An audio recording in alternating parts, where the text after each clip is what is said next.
Obviously, good win. That we did a lot of things well, overcoming the first turnover in the first series. Defensively, held them to a field goal. I thought we defended them really well, and then offensively, I felt like we did a great job at the line of scrimmage. So our run numbers, our pass numbers, all of it was kind of lopsided. So proud of how we played, coming off of last week's win. Those analytics are a pain when you look at them.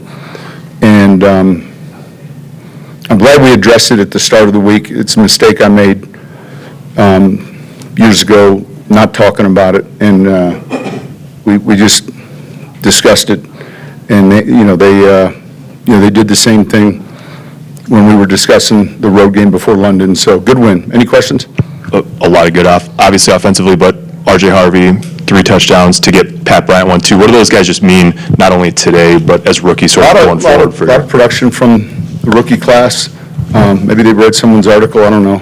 But yeah, interception, touchdowns, I mean, it's great to see them moving, getting the experience. Sometimes it's more difficult, but, Jade had the interception right before the half. That was a big play. Pat, all of it was good. It's hard to predict sometimes when you're putting your plan together.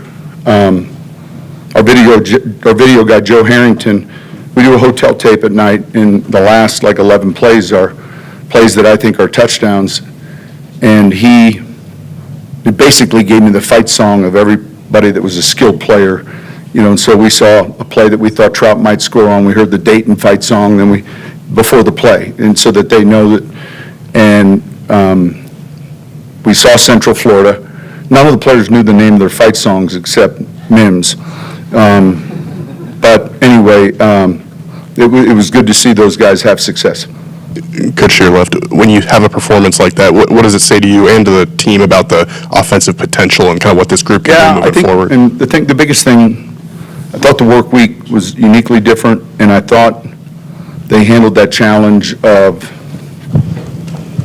that coming off of a crazy comeback challenge. The numbers are awful. And so I'm glad we addressed it at the start of the week.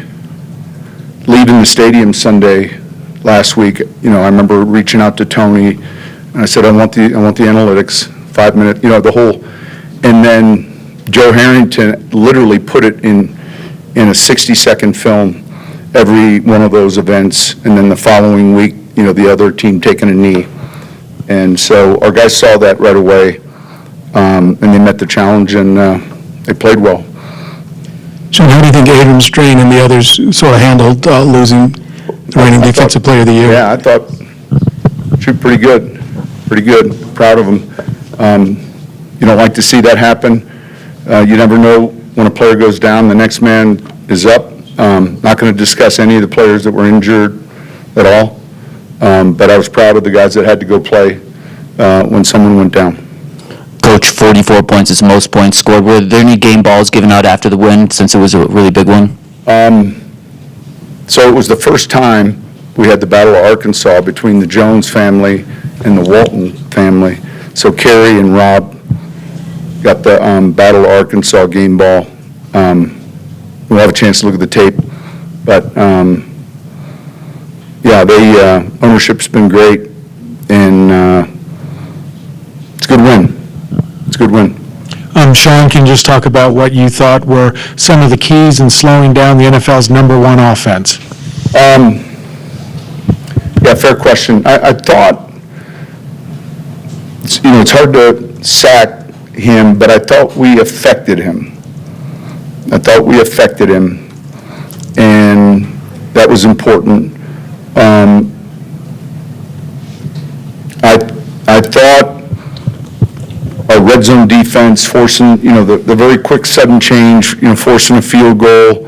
I thought those were important plays for us. And then I just didn't think they could keep up with what we were doing. So I had said to the defense periodically, can you guys keep up with us? And, yeah, I thought it was a pretty one-sided game. Sean, you talked a lot about how Bill Parcells used to, tell you about how there's multiple ways to win a game. And Yeah, it's interesting. I didn't, you come to the stadium, you have your work week, and I didn't know how the game would unfold. I love the fact that we took one of the top defenses in football against one of the best offenses, and we won. All right, on that side of it. And then the other side of it, it wasn't close. So I was proud of our defense. We challenged them like, hey, we'll get a chance to see, we're not playing maybe some of the teams we've had prior, but they responded. Sean Lee, it's a little thing because lots of backs will take the snap, but when you got a guy that grew up playing quarterback, does that give a little extra level of security to a Wildcat snap for Harvey? Yeah, it's been in for a while. We had a handful of plays today that have been in. Sometimes plays stay in because they still fit. So that's been in quite a while. RJ's third down call's been in for like 5 weeks. It's a man zone read. We put him outside of the tight end. We saw the linebacker. We climb him back in. And so there's some of those plays that you're like, all right, they can come off the call sheet. You've just been running them. But, yeah, clearly he's comfortable getting a snap. And, when you take the quarterback and someone leaves to cover him, then you kind of get your numbers back. You're really playing 10 on 10. Yeah, Sean, Dallas was last in the league in defense, and plus they had a lot of injuries. Did you go into this game We thinking? wanted to keep them last. That we went into the game. We recognize the injuries. There's a lot of injuries, on our team throughout the league. That was unimportant to us. We just went in the game focusing really on what we do well. And, there were a handful of plays that Troy's touchdown was matchup driven, boundary corner. I think he was teammates with Bo and Troy at Oregon at one point. That's part of the game. Hey, Coach, you just mentioned Troy Franklin. I wanted to ask about him, another big day. Was that more of exploiting a mismatch for him or just continued? Well, his last development? touchdown was whiplash. It really is hard to go into a game and say, I think such and such is, it's hard to predict that. Cortland or there are all these different opportunities and they just unfold sometimes in a certain way. In that video last night, though, there were 2 or 3 Oregon fight songs. There were 2 or 3 SMU, the whole group of them, and it's just hard it's hard to predict how it comes out. Sean, just the efficiency that Bo operated with today, did you feel like he was through the pick on the first possession? His feet got away from him a little, but, he bounced right back. He was magnificent. He was outstanding. We got a lot of potential. We played really well, just all cylinders, run game, pass game, third downs, base downs. We played well in the red zone, scored points. I think only 1 field goal, but we played well when we needed to. Our defense played well, got us the ball back a lot, and, just overall really good performance by us. Yeah, Bo, one of your better games came after, the rough start with the pick. What is your process in just overcoming mentally when things aren't so good and bouncing right back? You just owe it to the team. You can't go in a shell the rest of the game. That's not going to do anybody any good, including myself. Definitely was, not happy about it, but, what can I do? Go back and change it, got to move forward. Can only change the future and go make plays, in front of me, and that's what we did.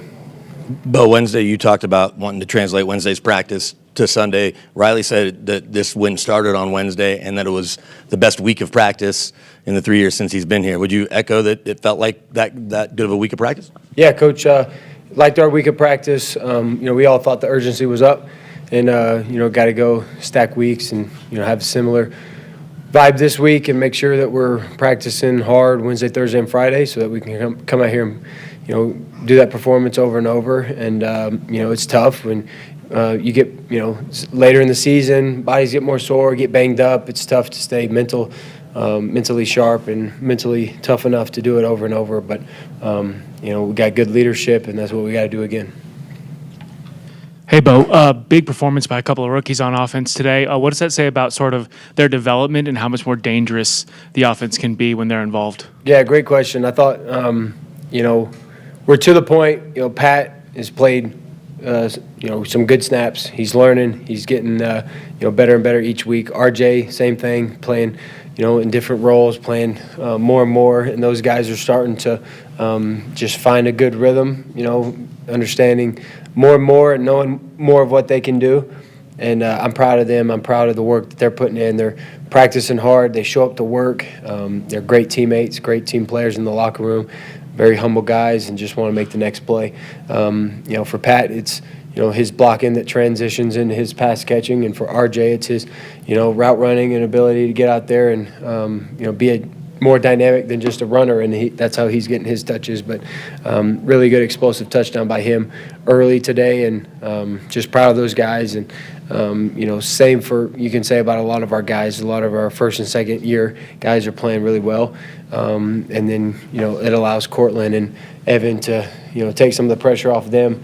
And when they want to take them, put the focal point on them, take them out of the game, the other guys are stepping up and making plays. So it's really good. Oh, you had such a terrific rookie season. It raised expectations. This season, you had some highs, the incredible highs, and some weird stretches with the offense. Do you ever feel like you got to prove it to anyone? Is it to your teammates, to your coach? Where does that, I guess, fall at this point in your career, midway through your second season? I'm glad you asked that. The theme today that I kept saying over and over, I'm fortunate I get to be vocal in a lot of different situations, whether it's pregame, getting the receivers and skill guys up, getting to talk to them, whether it's, before we go out there talking to the team, whether it's, pregame prayer. I, really was focusing on,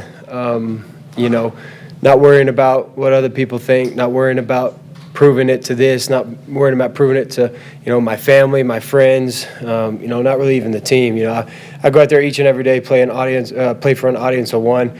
I feel like I'm in a great spot.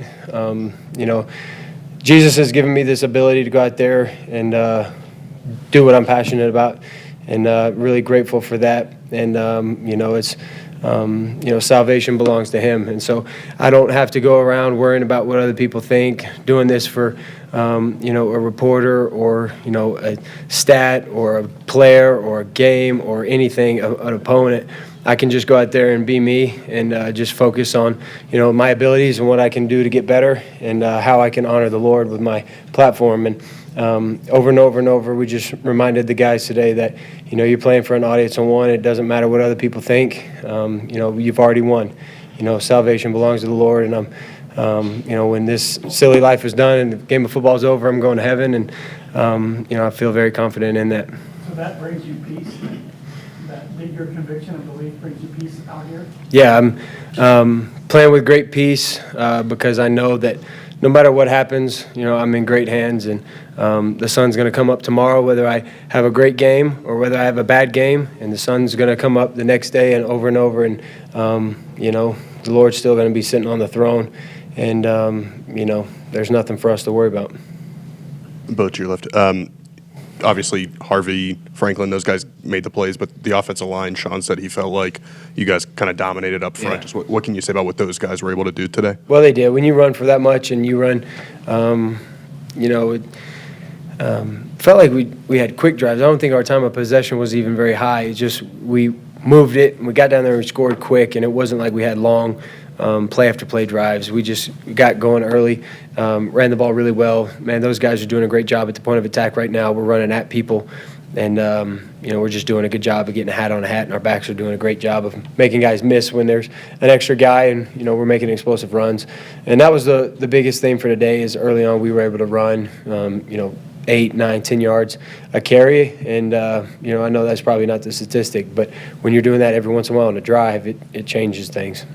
Bo, to you right. Along those lines, a lot of talk this week was about Javonte Williams coming back here, but J.K. Dobbins had his second 100-yard game. What has he brought on the field and then also off the field in a leadership standpoint? Well, first, I'm proud of Javonte. He's doing a great job this season. He was a great teammate of mine, especially year one. He helped me a lot in a lot of different situations. So I'm happy for him. He had a tough injury to overcome, and he seems to be doing really good right now. But JK also, we were fortunate to acquire him, and he hasn't skipped a beat. He's done exactly what JK does, and that's run very physical, very tough. I think the craziest thing about today is you see his rushing yards, and he goes for a lot. And, one of the big explosive touchdowns to Troy, he has to come across and pick up a linebacker, or pick up a safety. And, he's willing to do that. He sticks his face in there. He's not, a prima donna that's not worried about, getting hit or not want to protect or just wanting the football. He just does whatever the team needs him to do. And, I think that's just a representation of where we all are right now as a team. No matter what happens, we just want to make the right play and score touchdowns. And he was able, he allowed us to do a lot of that today by his rushing and by his protecting. So we scored a lot today because of guys like that.